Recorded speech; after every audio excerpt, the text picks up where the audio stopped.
బిడ్డలు నీ బిడ్డలయ్యా, చిన్న బిడ్డలయ్యా. చిన్న బిడ్డలు ఇలా ఉండడానికి అవకాశం లేదు ప్రభువా. అనుకుంటే నీకు సమస్తము సాధ్యము. చిన్న భవిష్యత్తులో ఇలా ఉంటే వీళ్ళ భవిష్యత్తు ప్రణాళిక ఏమిటి ప్రభువా? వీళ్ళ యొక్క గురి ఏమిటి, గమ్యం ఏమిటి నాయన? నీ బిడ్డలయ్యా అన్యులకు హేళనగా ఉండవద్దు, అన్య లోకానికి సమాజానికి అవమానముగా ఉండవద్దయ్యా. క్రీస్తును నమ్ముకున్న బిడ్డలు అనేకులకు ఒక మాదిరిగా ఉండాలయ్యా. క్రీస్తును నమ్ముకున్న బిడ్డలు అనేకులకు సాక్షులుగా ఉండాలయ్యా. దైవ సేవకునిగా నేను ప్రార్థిస్తా ఉన్నాను.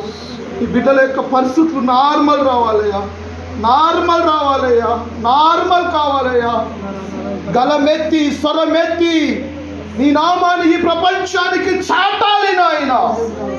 గలమెత్తి చాట స్వరాన్ని ఈ బిడ్డకు ఇవ్వబడును గాక నేను ప్రార్థిస్తా ఉన్నాను. ఈమె నోరు యేసు నామములో తెరవబడును గాక, యేసు అధికారంలో తెరవబడును గాక.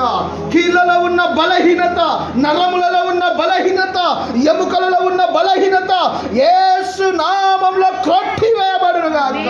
ఈ కుమారుడు క్రొవ్విన లేత దూడవలే మీ సమూహంలో నాట్యమాడును గాక.